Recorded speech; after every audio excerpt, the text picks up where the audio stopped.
Professors and students unite! We are going to win this fight! You've heard how woke ideas have taken over companies and universities. Win this fight! Not many people want to take on these protesters, but this man is eager to do it. Christopher Rufo, a conservative activist who has led the battle against critical race theory. As a reporter, Rufo discovered that critical race theory is being taught in schools, and some teachers are forced to take, quote, white privilege training. Documents obtained by a journalist named Christopher F. Rufo. Now Rufo has real power in Florida because Governor DeSantis listened to his ideas on education policy and defunded so-called diversity, equity, and inclusion programs at Florida's public colleges. This is the most significant higher education reform in a half century. DeSantis also made Rufo a trustee of a college.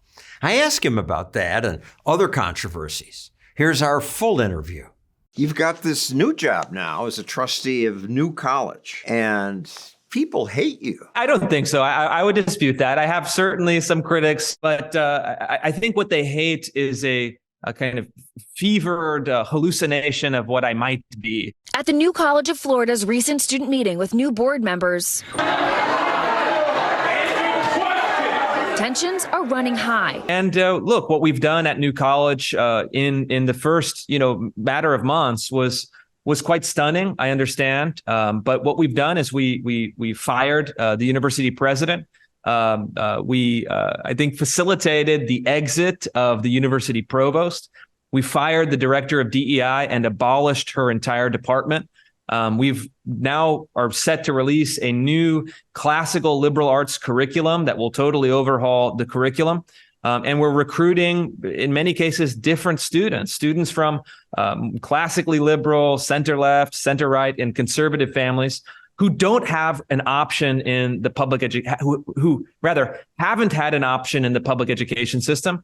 We're giving them a great place to go, and we're creating what is the first publicly funded classical liberal arts college in the United States. New College of Florida has become the new target of Governor Ron DeSantis and his culture war. He thinks that because the school is funded by state taxpayers, the school ought to have a conservative identity, a conservative Christian identity. Do you, or has the governor ever said that? No, that's not accurate. The governor hasn't said that, and I certainly haven't said, that exact phrase. What is accurate is that we're transforming New College of Florida into a classical liberal arts college or university.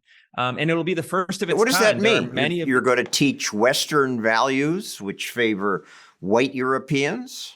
In a sense, yes. I mean, look, the fact is that the Western tradition is predominantly people from Europe. I mean, that's obvious. The African tradition is predominantly people from Africa. The Asian tradition is predominantly people from Asia. And so as we're teaching the great Western tradition, from the Greeks and Romans to the Middle Ages, to the Renaissance, to the founding of the United States, to the statesmanship of the Civil War, to the American history in the 20th century, we're creating a cohesive narrative. And a point of comparison you could use for what we're hoping to do with New College is something like Hillsdale College, is something like St. John's. But say what the tradition is. It's scientific method, free speech.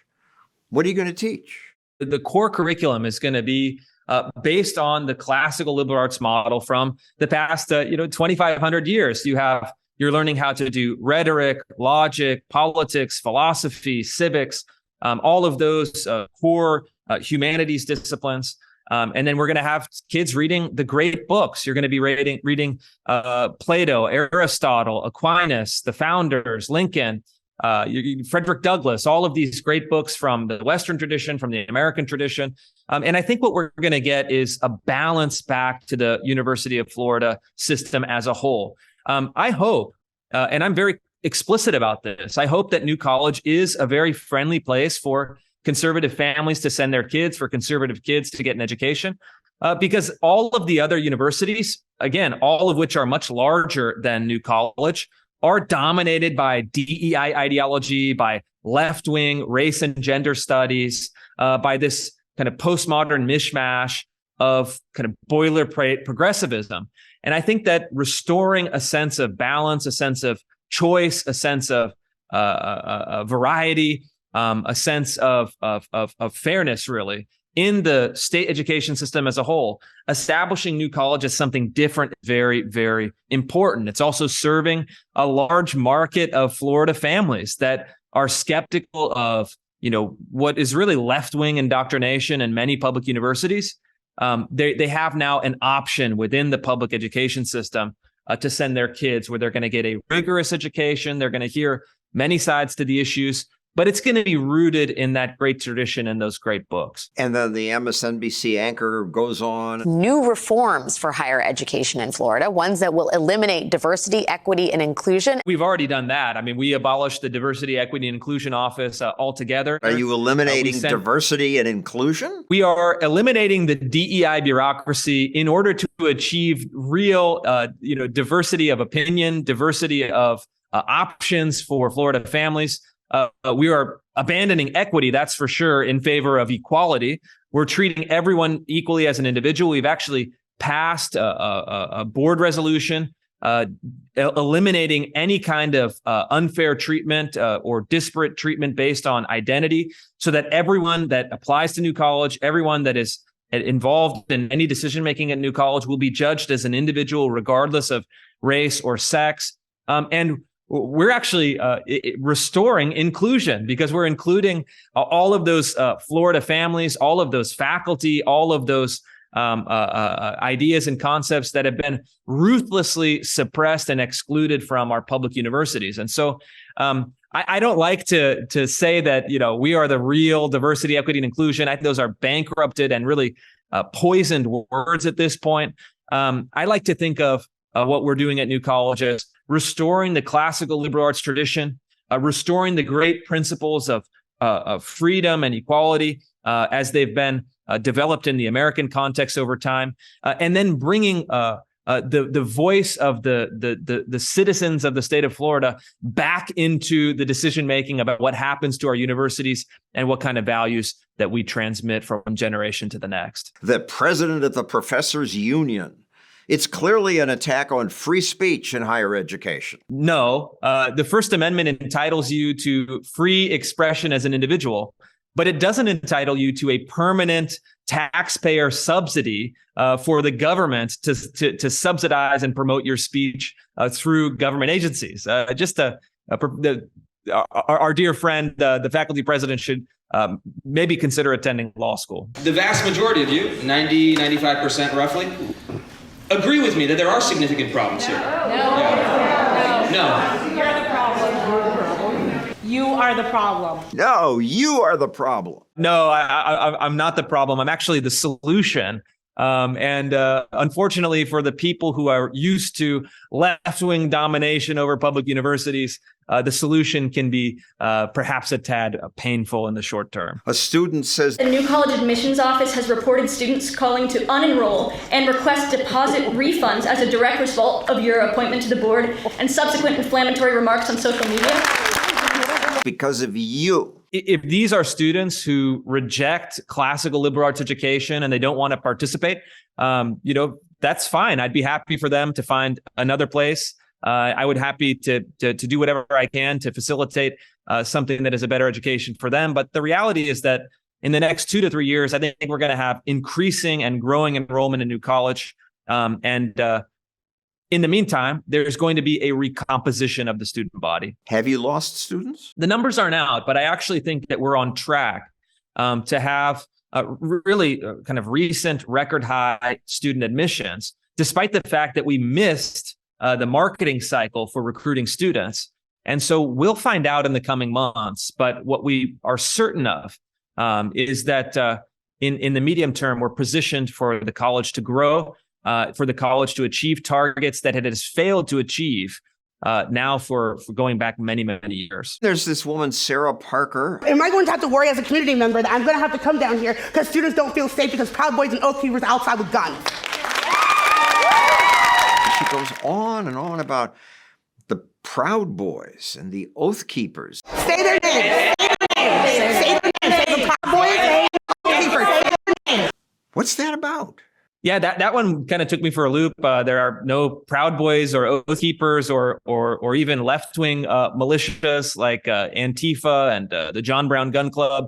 I haven't seen any of them on the campus of New College, and certainly, as I told this very impassioned commenter, safety is the number one priority. Threats of violence will not be tolerated. I don't know. I'm told that she was not connected to the college in any way. She's just a local activist with very strong opinions. I think what she was trying to do with that is to get me to say Proud Boys and then denounce the Proud Boys. I think that was the kind of tactic. I'm really not sure what she was trying to do, but what I told her, I would say right or left, whatever their this is a fact. Look, including. Yeah, of course. Look, this has to be a place for learning, a place for scholarship. And any threat of violence, any physical intimidation is not going to be welcome. Violence, whether it comes from right-wing militias or left-wing militias, will not be tolerated at New College. Student safety is a number one priority. And luckily, we have great police officers on campus at New College, as well as Sarasota PD and the county sheriff's office that have done a great job at keeping us all safe. This is a new technique for your opponents to stop you from speaking, to raise the issue of danger and then say it's too dangerous, we can't allow you to speak. That's right. Someone sent in a death threat against one of my fellow trustees prior to our initial town hall conversation, and the then provost, a woman by the name of Suzanne Sherman, was attempting to shut down the event altogether. Right before it was supposed to commence. We cannot put our community at risk. The only people at risk here are us. Guests We're at risk. Anybody who enters this event at this point is at risk. There are credible threats out there. I overruled her. As trustees, we overruled her. She was very upset about that. We're the board members. We voted. We have 2-1. We're not going to let you shut this down. She said that any kind of threat should be, everyone should just shut everything down. We weren't allowed to speak. We weren't allowed to bring ideas to campus. But I overruled her, and eventually she resigned from the position. We have to set a better standard than this. We cannot give veto power to anyone who makes an anonymous threat, because what will happen is that they'll make an anonymous threat before anything that they don't like. And so we set a new standard. The police from three different departments kept us very safe. There was actually no actionable threat at all. It was a very great discussion, and I'm glad we persevered, because we want to have open and free discourse. And I think that we have to be tough. We have to be strong. We have to not cower in the face of threats. And look, these are all, there's risk baked into life. I'm comfortable with the risk. The audience who entered the building was comfortable with the risk. And I think that's a better standard than simply, curling up into the fetal position every time someone sends a naughty email. For more of my content, go to johnstossel.com. I post a new short video every Tuesday. That's at johnstossel.com. Every time they have the opportunity to change leadership, to change anything, it always is another white male. You're a white male. I'm a white male. That's certainly true. Look, we pick the best people, regardless of what they look like. We judge people on individual merit, and we actually have a policy that there can be no discrimination on the basis of race or sex. And our new president, Richard Corcoran, who also is a white male, has done an incredible job. And I think that his accomplishment in the first 60 days shows that he was absolutely the right pick. He's raised more money than any president in a similar time frame. He has reformed many of the key departments at New College. He's abolished DEI. He's established some new athletic programs. He's gotten better student amenities. He has achieved budget for facilities improvements. And look, he is absolutely the right person for the job. I think he's ushering in a new academic program, recruiting new faculty. We actually decided to pay him more than double what we had paid the previous president. And that was also, somewhat controversial, but I think with his record of accomplishment, even paying more than double, kind of the best deal in education. He's had to do a very difficult job, and he's done it, better than I think anyone else could have. Another student on MSNBC. We've been hearing words like woke and like critical race theory for years now. I could not tell you what they mean. I literally could not tell you. Like, when woke, you mean, practicing basic empathy, like valuing people who are part of your community. What does woke mean to you? You can think of woke as kind of a vernacular word for left-wing racial ideology or the basic principles of critical race theory. And it's certainly, even in the sense, the kind of philosophical sense, woke means being awakened to critical consciousness, which is a Marxist term meaning being aware of your own oppression and then leading revolutionary action against the powers of the oppressor. And so woke does not mean being empathetic or, whatever kind of pseudo-therapeutic language our friend is using here. It's something a little bit deeper. It's something a little bit different than that. And I think certainly it's an ideology that should not be the governing philosophy of any public university. You have a tough job because they own the language. You get coverage from local TV. The 13-member board voting to eliminate the school's diversity office, the Office of Outreach and Inclusive Excellence. Diversity Office of Outreach and Inclusive Excellence. She makes it sound like you're against those things. Yeah, I think that was a problem initially as we waged the kind of public opinion war. But what we've seen is that actually the right, and I've been intimately involved in this process, can recapture the language, can shift the language, can change the language, and can assert dominance on a linguistic territory simply by not adopting the frame of our opponents and then coming up with language that can go kind of over it, that can transcend it, that can take the moral and linguistic high ground. And so I think we've done that. And I think most Americans now understand that their DEI bureaucracy, much as you would have in kind of Soviet times bureaucracies, they say something that sounds very nice, but the actual everyday experience of most people is something quite different. And so we're tapping into that intuitive sense. We're tapping into people's experience, and we're really trying to destroy this Orwellian use of language around so-called diversity, equity, and inclusion, so that it becomes a kind of very unpopular word in the same way that affirmative action is very unpopular, even in states like California, where voters have voted overwhelmingly against affirmative action. These very nice words can be loaded with negative connotations. And so that's some of the work that I've been doing and enjoy and will continue to do. Your opponents are clearly often unhinged, and I don't agree with their arguments, but I worry about things you and DeSantis are doing. It just feels authoritarian on the other side. A teacher cannot teach the 1619 project? It's not allowed in Florida? What teachers cannot teach in K through 12 public schools in the state of Florida is, for example, that one race is inherently superior to another. So you can't teach that, a white supremacist narrative in which, whites are inherently superior to other racial groups. And you also can't teach, let's say, a black supremacist narrative that teaches that whites are inherently, riddled with guilt, riddled with internalized racial oppression, riddled with other psychological complexes and defects. This strikes me as very wise legislation. You have public school teachers who are agents of the state. The state sets the curriculum, the state sets restrictions, and you're dealing with a population of minors, children, in some cases very young children, that are compelled to be there in many cases by the government. And so you don't have a free marketplace of ideas. We know from the Supreme Court rulings that the First Amendment standard does not apply in public school classrooms. And then we have impressionable young kids that should not be taught race hatred. They should not be taught pseudoscience. They should not be taught political propaganda. They should not be given pornography.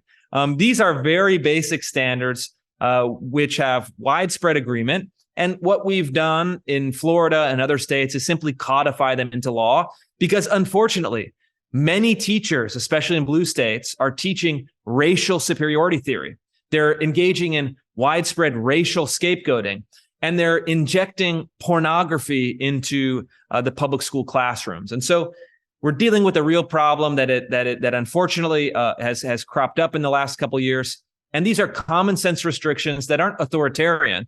They're simply acknowledging that the state is the authority in the public schools and therefore has the responsibility to regulate them in the best interests of kids and their families. Well, why is the state the authority? Why not local school boards? I mean, DeSantis imposing it sounds like totalitarianism. Because all 50 states, the state boards of education or variations thereof are already the ultimate authority over the public school system, the state superintendent's office, et cetera. So this is no different. This is the status quo. And I just find it really remarkable because you have state educational authorities in California, Oregon, Washington, and Illinois who are requiring critical race theory concepts and ideologies to be shoved into every classroom in those states. And yet somehow it's governors such as Ron DeSantis who are just saying no racial scapegoating, no pornography. These are kind of statewide rules using existing structures of the state boards of education and the state authority over the curriculum. Somehow that is seen as worse. Just kind of makes no sense to me. And look, you can make an argument that the state should have no authority over local curricula, that in fact, it should be delegated to local school boards. I'm amenable to that. I think that would be great. That would be ideal. I would prefer that to the current system. But the fact is that that's not the status quo in any of the 50 states. All of them have a state set curriculum, state set statewide standards. And therefore, this is the structure that we've all inherited, and it's our responsibility to govern it. And in fact, the state curriculum standards in a place like California are so off the rails that for a time they were hoping to include an exercise in which students would chant to the Aztec god of human sacrifice to become warriors for social justice. This is something that was tucked into, kind of a 500-page state curriculum document that was working through the California State Department of Education. I found it. I reported on it. And then at the last minute, the state backed off that specific requirement because of the public embarrassment based on my reporting. But they included a whole host of other awful things. And so they've included really that critical race theory narrative, that concept of critical consciousness or woke ideology as a statewide standard. And so, look, I view it this way. You have 50 states, their education systems, their curricula should look very different from one another. They should reflect the preferences and priorities and principles of the voters who are selecting legislators to craft these curricula and shape these institutions. And so if Florida voters say, we don't want pornography, we don't want race hatred, we don't want gender pseudoscience in our classrooms, the state has an obligation and a duty to honor the will of voters and to restrict those divisive and abusive pedagogies from K through 12 classrooms, again, imposing these ideas on kids. And if California voters, again, I disagree, but if they want to be pushing trans ideology, if they want teachers to be able to hide gender transition from parents, if they want students to even chant to the Aztec god of human sacrifice, again, I don't like it, but I respect that if that is the democratic will, if that is the duly passed curriculum standard, they're entitled to it. They get what they vote for. So my neck of the woods, the Northeast, which leans left, maybe those states will ban using my videos in classrooms, as many teachers do now, or they'll ban teaching Milton Friedman in free markets. That's okay? Don't you have to learn about these things to debate whether they're good or bad? I mean, I think that's probably already the status quo in most of these blue states and certainly most of the blue districts. I don't think that Seattle public schools, San Francisco public schools, and Boston public schools are heavy on the Milton Friedman curriculum. There are de facto bans on conservative ideas, conservative authors, conservative-leaning content in almost every large school district in the United States. And so, this is already the status quo. And so we can argue against it. I would personally.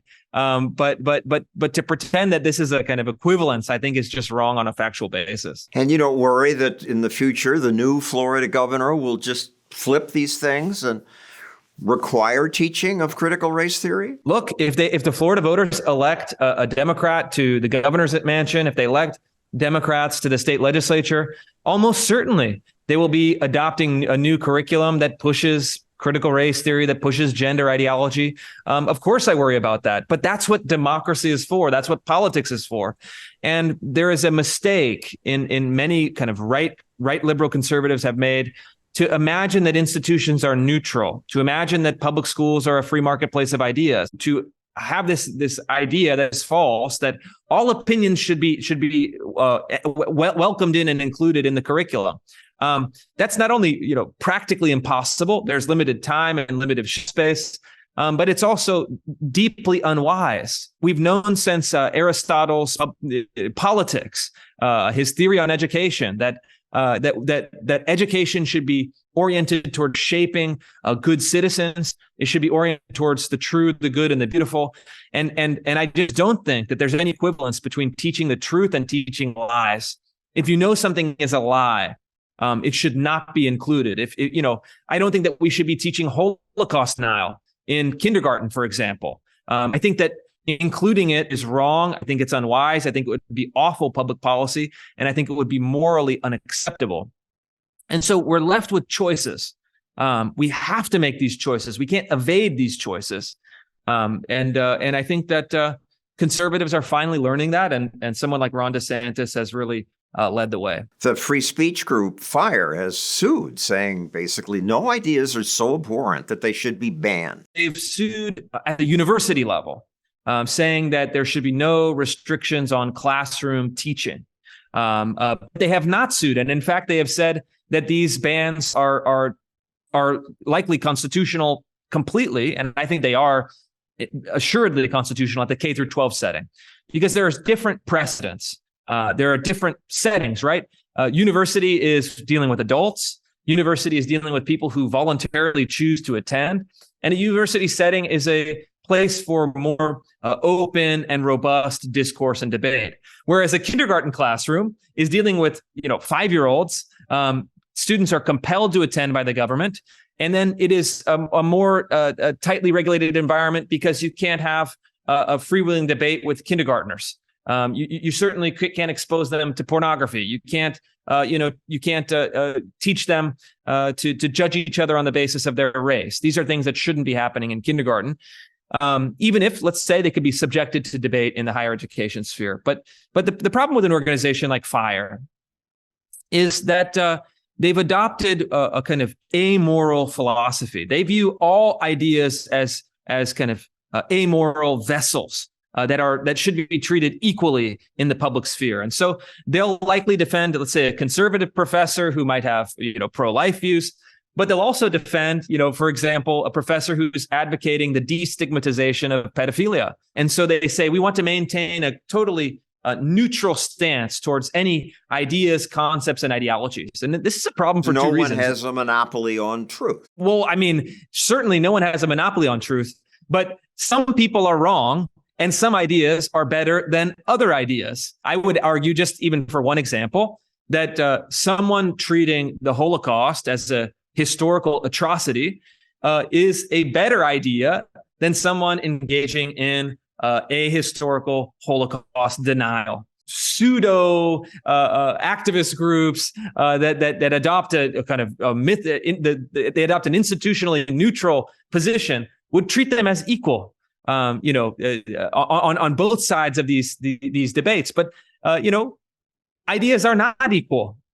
Some ideas are true, some are false. Some ideas are morally good, some ideas are morally bad. Some ideas are beautiful, some ideas are ugly or hideous.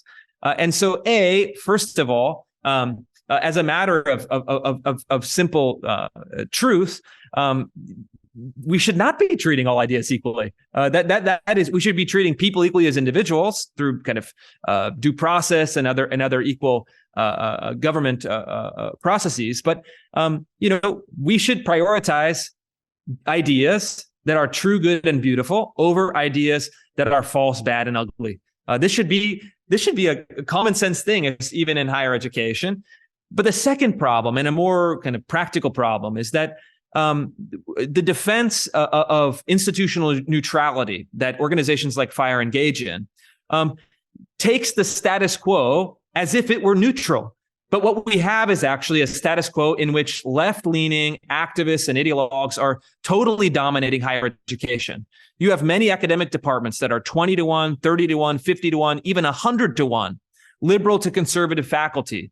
Administrators are even more left-wing than professors. And then, as I've shown with the DEI bureaucracies, even public universities have transformed themselves not towards the pursuit of truth, but towards the pursuit of left-wing partisan activism. Are you a conservative? I think that I am, but maybe with some caveats. I'm not a libertarian conservative. I'm not necessarily a conservative in the mold of just slowing down change and preserving institutions. Because in the work that I've done, I've seen very clearly, and even in my own life experience, is that when you have a status quo that is saturated and captured ideologically by left-wing activists or left-wing ideas, you can't simply manage them. So, for example, even public universities, if public universities are devoting thousands of staff members to pursue partisan political activism, it's not a matter of simply trimming it down around the edges or conserving, some kind of hidden core of the university. You actually have to then wage proactive war against these institutions.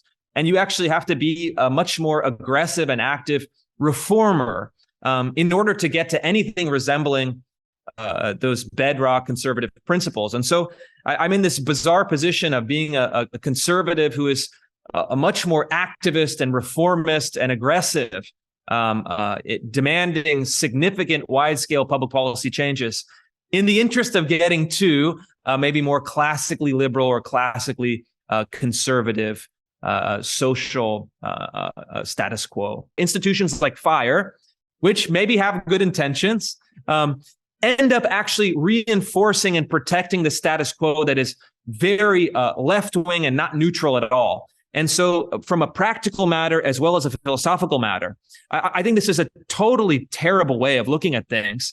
And in fact, any conservative donors certainly that give money to an organization like FIRE should stop doing so. They're not conservative in any way. And in fact, they're protecting left-wing hegemony in practice. I should interrupt here to say I don't agree with Rufo about FIRE, the Foundation for Individual Rights. I donate to FIRE because they fight for free speech for all Americans.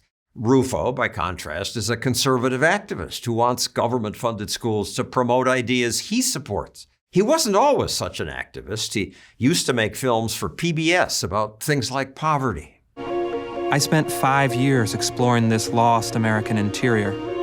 I thought I'd be telling an economic story, but over time I discovered there's a deeper human crisis. You got into this doing a PBS film about poverty that taught you what? It taught me that many of the narratives and theories that I had relied on as a younger person collapsed in the face of reality. In fact, the poverty problem in the United States is not a purely economic matter, but a social, cultural, interpersonal, psychological problem that was much deeper than the simple, Lyndon Johnson war on poverty narrative that I had received up until I started to actually question it and think more deeply about it. And theories that collapse, theories like what? The theory that poverty is the problem of production and distribution of income. That actually turned out not to be the case at all. And in fact, there are many countries that are much poorer than the United States that don't have the depth and severity of social pathologies that we have. Give a couple examples of countries that are poor but don't have the poverty problems. I'm an Italian citizen as well as an American citizen. Any countries in Southern or Central Europe are much poorer on a kind of GDP per capita basis than the United States. And yet you don't see the extremely high rates of broken homes, high rates of drug addiction, high rates of suicide and other forms of violence against others. Poverty is not reducible to cash. In practice, it's much more complex than that. And in Italy, say, they don't tell poor people they are victims.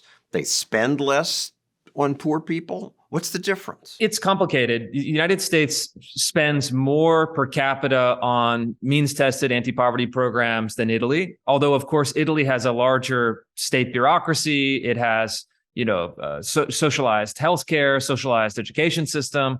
It's a more bureaucratic society. But the difference isn't actually necessarily just policy. The difference is social questions. Italians still have a very functioning organic social safety net, meaning they have strong family communities, they have stronger local communities, they have stronger kind of non-governmental or non-state social bonds. And so what you would see in the United States is that if you are at the bottom of the kind of class and economic system, you might end up on the streets, doing heroin or fentanyl, sleeping in a tent on the side of the road. And you don't see that in a country like Italy. I think largely because even people that suffer from conditions of mental illness, it expresses itself quite differently.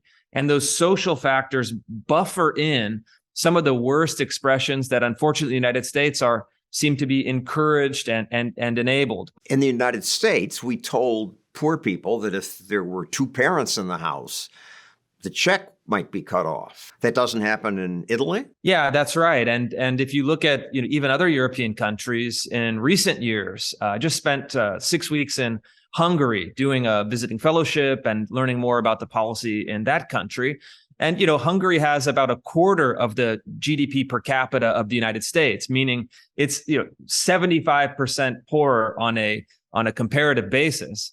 But they have a really functioning civic and social culture, and their policy, their family policy, how they subsidize family creation, actually incentivizes marriage, incentivizes two parents in the household, incentivizes having kids within these healthier structures. And so these are all policy choices. In the United States, unfortunately, I think the best and the brightest, so-called, in the 1960s had good intentions, but they ended up doing these policies that were catastrophic because of the unintended consequences. And European countries, I think, are actually learning from this, and in some ways adapt or adjusting and reforming their social policies in a way that is much better than what we have left over from the 1960s in the United States. And then you started researching homelessness on the West Coast. You see some of the wealthiest cities in the United States and really in the world, Seattle, San Francisco, Los Angeles, and yet you have entire neighborhoods that are overrun with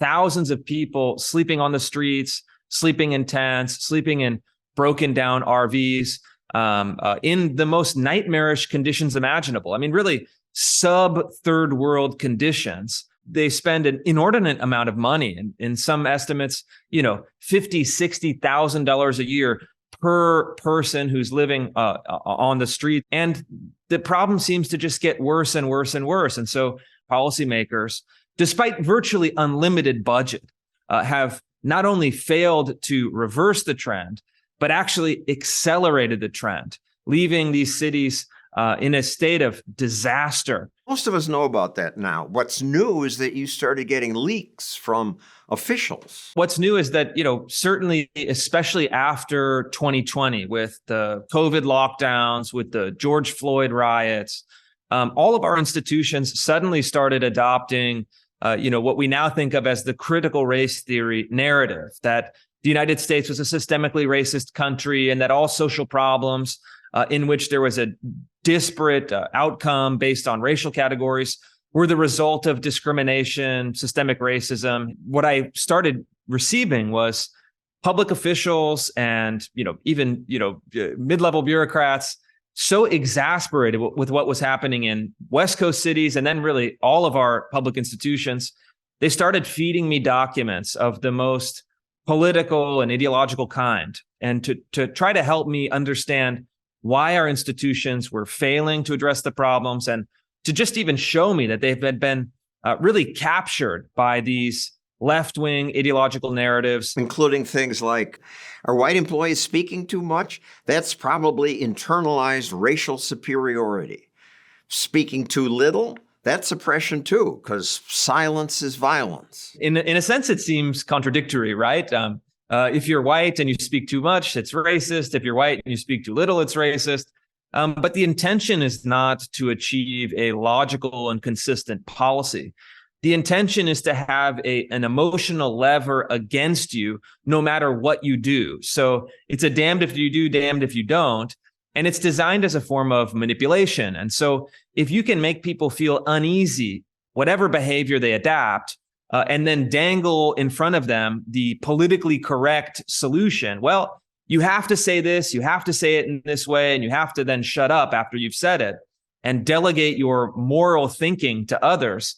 You find that you have a lot of control and power within these bureaucracies. And so that's one example of literally thousands of examples that people had sent me over the past few years, where this new racial orthodoxy is reshaping policy from within. Again, outside of any democratic consent, outside of any legislative imperative, but really bureaucrats that have taken it upon themselves to reorganize thinking and then to use these struggle sessions in the guise of diversity training in order to really inflict their will on others and reshape public policy from within the bureaucracy. What's in it for them?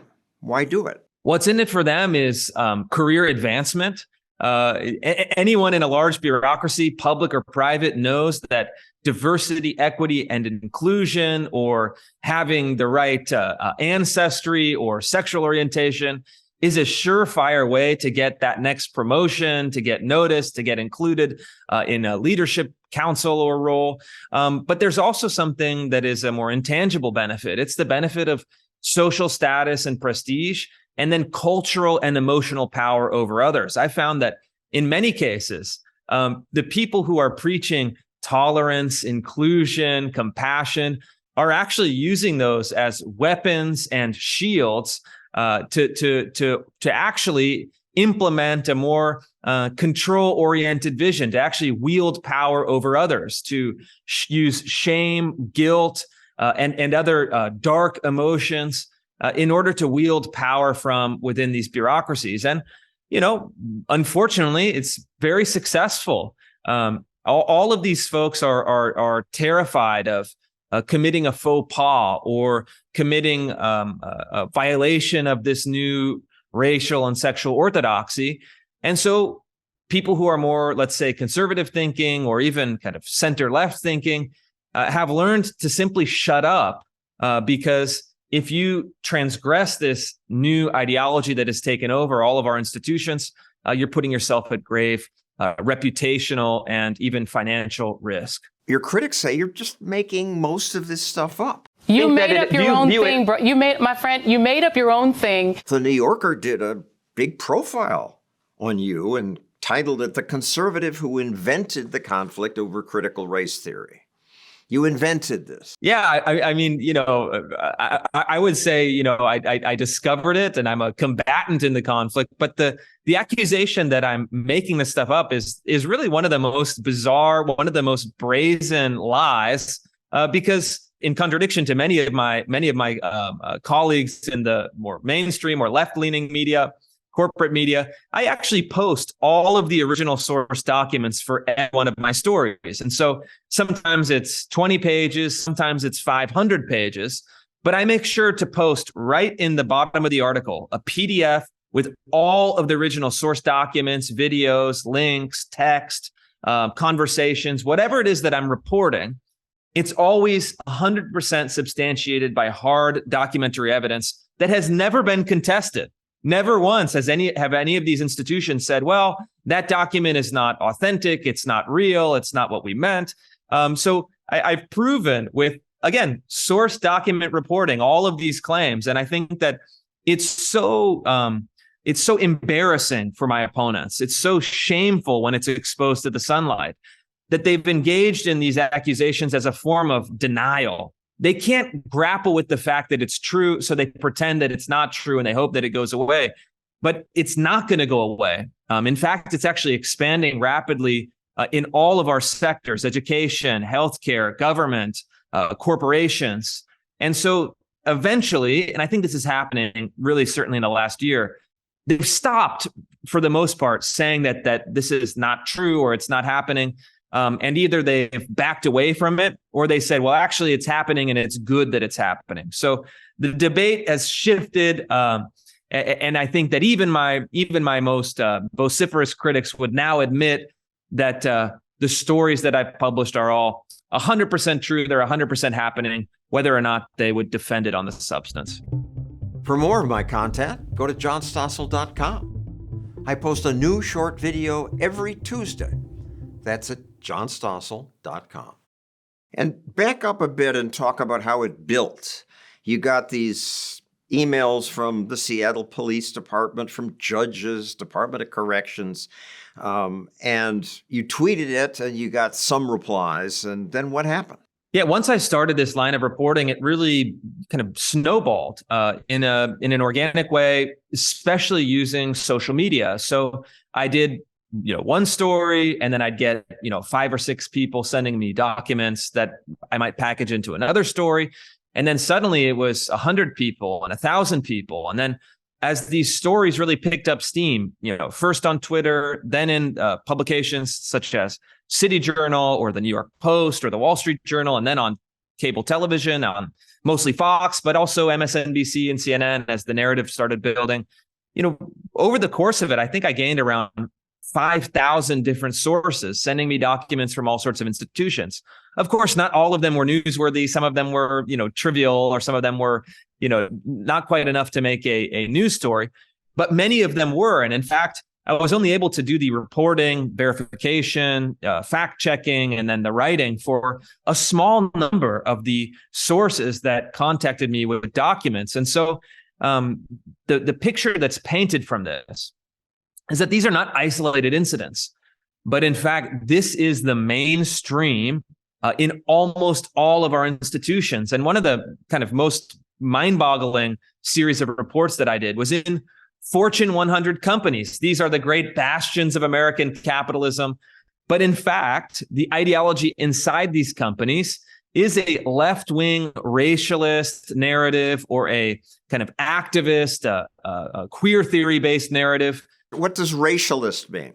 Racialist in the sense of a left-wing narrative on race. Again, the kind of basic idea from critical race theory: the United States is systemically racist. All disparities can be attributed to discrimination, and we need so-called anti-racist discrimination, treating people unequally as individuals in order to equalize group outcomes. Those are the 3 basic components of this narrative. And even corporations, even banks, Bank of America has adopted this narrative. And so you kind of look at it and you say, wait a minute, these are profit-seeking enterprises that have embraced in some cases, a racial Marxist narrative in-house and in their marketing and communications. Every big company now has a DEI office, and diversity, equity, inclusion sounds good. That's true. I did a report and I confirmed that all 100 of the Fortune 100 companies have DEI bureaucracies. So it is universal among the large companies in the United States. And I think a lot of this stuff is well-intentioned. CEOs see across their desk, for 2 minutes, a memo that says diversity, equity, inclusion. Oh, that sounds great. Let's do it. But what you have to understand is that this is a linguistic shell game. It's a form of hide the ball. And diversity actually means judging people not on the basis of their individual strengths and weaknesses, but on the basis of their group identity. And then awarding benefits and punishments in a collective manner on the basis of race and sexuality, most predominantly, in order to equalize group outcomes, regardless of merit, regardless of performance, regardless of individual character. That's what equity means, right? Equity means the forcible distribution of benefits and punishments on the basis of group identity. And inclusion is really the worst of all. It means inclusion of left-wing ideas, concepts, and priorities, and then excluding anything that might be a kind of center left even, or certainly center right. And so people who represent the wrong skin color, the wrong sexual orientation, are excluded in favor of others who are in a favored category. And then even ideas. I'd like to maybe have our corporate employees listening to the interview try an experiment. They should bring a kind of trans pride flag into the office and hang it on in the hallway, see what happens. And then they should also bring a MAGA hat or a MAGA flag into the office and hang it on the same hallway and see what the reaction is from management and executives. But we have a cultural problem in which, in virtually all of our institutions, it's seen as second nature to, for example, endorse Black Lives Matter, a left-wing kind of racial activist organization that was responsible for rioting, violence, death, destruction in the summer of 2020. But if you were to say, I'm pro-life and I want to have a pro-life message in a corporate setting, or let's say a pro-Second Amendment message in a corporate setting, it would be shut down immediately. You would certainly be at risk of ostracization, maybe even lose your job. And the question is, well, why is that? Why are only one set of narratives and political ideologies allowed in not only the public sphere, but also the private sphere? Because America's history of slavery and oppression is just so bad. I guess that's the justification, but in fact, of course, that's also based on a lie. Of course, slavery is an abominable historical legacy in the United States and virtually every other civilization throughout the history of the world. But the record of the United States on slavery, on a comparative basis, is much better than almost anywhere else. A couple of European nations might be able to compete who has the best record. But it's very short-sighted. It lacks a historical understanding. It certainly lacks any comparative analysis or contextualization. And yet it's bought hook, line, and sinker that the United States was founded in 1619, not founded in 1776. I don't think a careful historical look, again, not minimizing the horrible brutalities and abominations of slavery, segregation, Jim Crow, et cetera. I think it just doesn't stand up to scrutiny. And in fact, the United States, I think the most honest way of looking at it is a kind of complex history in which there are both, there's both evil and moral goodness. There's both slavery and the fight for freedom. And so I would like to see personally, both in, let's say, the K through 12 curriculum and in college coursework, and also in companies, a wider debate, a more robust debate, a more civically minded debate in which a variety of perspectives are embraced, but that fundamentally judges the United States on the basis of fairness, on the basis of good analysis, and on the basis of understanding our historical progression over the last 250 years in the correct way. Which would include the fact that the United States was the rare country that fought to get rid of slavery. Yeah, that's 100% right. And even the founders, the idea is that the founders were, they fought the revolution to protect slavery. That was one of the claims in the 1619 Project, which is, kind of so mind-boggling that even the Marxist historians, debunked it and said this is absolutely preposterous. This is ahistorical nonsense. But in fact, the founders were very conscious and very aware of the fact that slavery was evil. They had inherited the system of slavery. They were born into this system, but they were making plans, and then even a few years after the Declaration of Independence, started abolishing slavery, and in the northern states started passing legislation to slowly squeeze it out. And then, of course, they were unable to do so in their lifetime, but Abraham Lincoln fought, and again, sacrificing hundreds of thousands of lives for the great cause of abolition. And this was, driven by Americans, driven by, in many cases, Christians.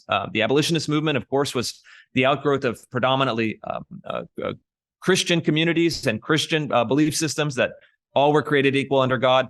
And so I think we have a story to tell that would, at the very least, provide a counterbalance to some of the narratives that we see in certainly our academic institutions, but also bizarrely in our private sector institutions. Going to modern times, tell what you found at the University of Texas. They set out a recommended language guide, and they said you should be using these politically correct words. I mean, all of the words from critical race theory and academic queer theory. And one of the kind of most amazing that I found was they recommended using the word women spelled WIMMIN in order to not use the word men as a part of the word women. I mean, these are like in some sense, funny, ironic, humorous, but in another sense, very serious. I mean, what are these people doing to the point where they have time to be policing language and replacing words with total absurdities?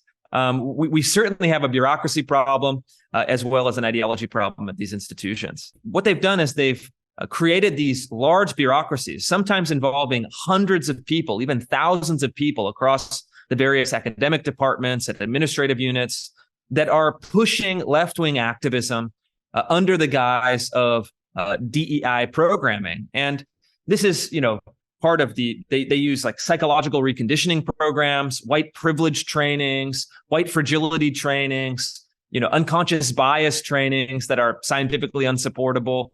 And they make it explicit at University of Texas, at Texas A&M, at the University of Florida.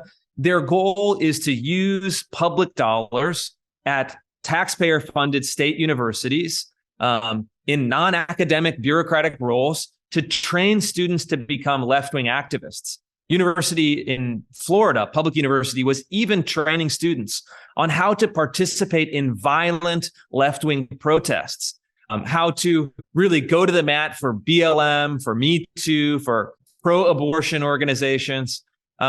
They've figured out this really remarkable grift.